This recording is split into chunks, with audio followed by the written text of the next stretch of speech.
Olá pessoal, bem-vindos de volta. Hoje vamos mergulhar em uma das parábolas mais profundas e talvez perturbadoras que Jesus contou, a parábola do joio e do trigo. Logo depois de falar sobre o semeador, Jesus nos dá outra história agrícola que responde a uma pergunta que todos nós já fizemos. Por que o bem e o mal coexistem? Por que Deus parece permitir que pessoas más prosperem ao lado das boas? Jesus começa a história de forma simples. O reino dos céus é semelhante a um homem que semeou boa semente em seu campo. Diferente da parábola anterior, aqui a semente é boa e o campo é um só.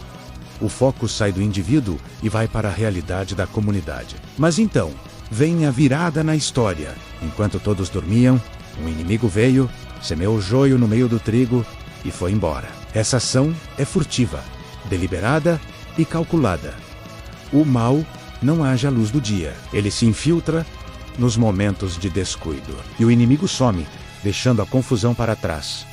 O joio que Jesus menciona era uma planta chamada cisânia, muito parecida com o trigo, no início do crescimento. É quase impossível diferenciar os dois. Apenas quando ambos amadurecem, a verdade aparece. O trigo produz grãos nutritivos, enquanto o joio produz sementes venenosas. Essa semelhança enganosa é o ponto central da parábola. Quando a maldade se tornou visível, os servos do dono do campo ficaram confusos. Senhor, não semeaste boa semente no teu campo? De onde vem, pois, o joio?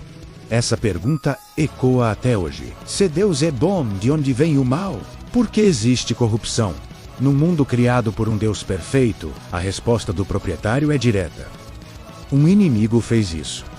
Jesus não entra em debates filosóficos complexos. Ele afirma a existência de um adversário real, Satanás, que ativamente tenta sabotar a obra de Deus.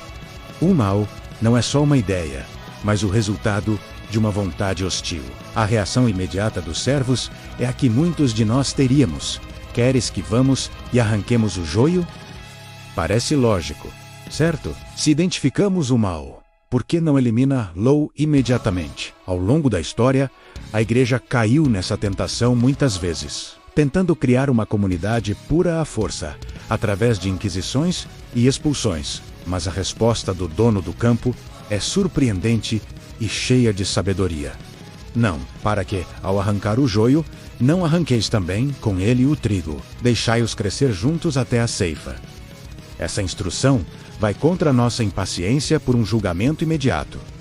O que Jesus está nos ensinando com isso? Primeiro, nossa capacidade de julgar quem é um verdadeiro crente e quem não é muito limitada. Só Deus conhece o coração. A história está cheia de exemplos de pessoas que pareciam perdidas e se tornaram grandes santos, e de pilares da igreja que se revelaram hipócritas. Segundo, tentar limpar o campo antes da hora pode causar danos terríveis. As raízes do trigo e do joio se entrelaçam. Ao arrancar você pode machucar o outro. Na prática, isso significa que perseguições zelosas dentro da igreja muitas vezes prejudicam crentes genuínos, mas ainda fracos, criando um ambiente de medo que é o oposto do evangelho. Terceiro, existe um tempo certo para o julgamento. Deus estabeleceu um dia em que tudo será revelado e a separação final acontecerá. Nossa frustração com a aparente demora de Deus mostra nossa visão limitada.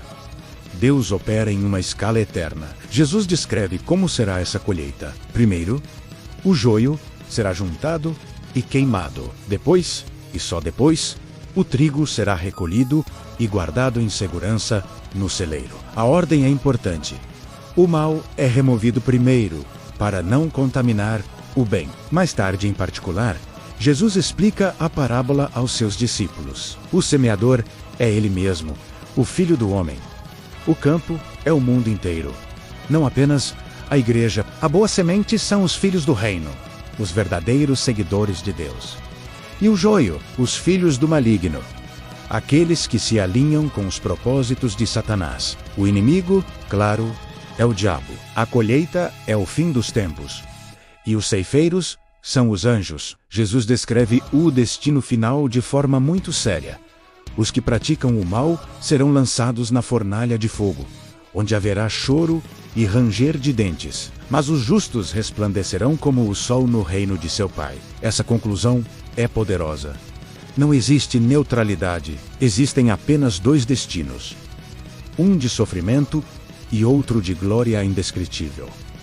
A separação será completa e definitiva. Essa parábola desafia muitas ideias modernas. Desafia a crença de que todos serão salvos no final. Desafia a ideia de que podemos criar uma igreja perfeitamente pura aqui na Terra. E desafia a complacência, a ideia de que nossas ações não têm consequências eternas. Mas a parábola também traz um enorme conforto. Para quem sofre ao ver a injustiça no mundo, Jesus garante: Deus está vendo. Haverá um dia de acerto de contas. A justiça vai prevalecer. Para quem se preocupa com a hipocrisia na igreja, Jesus confirma que Deus sabe e cuidará disso no tempo certo. Nossa tarefa não é julgar, mas ser fiel. Para os líderes, é um lembrete de humildade e paciência. Sim, o discernimento é necessário, mas sempre com a consciência de nossas limitações e com a mesma misericórdia que Deus tem conosco. A parábola do joio e do trigo nos ensina a viver na tensão do já.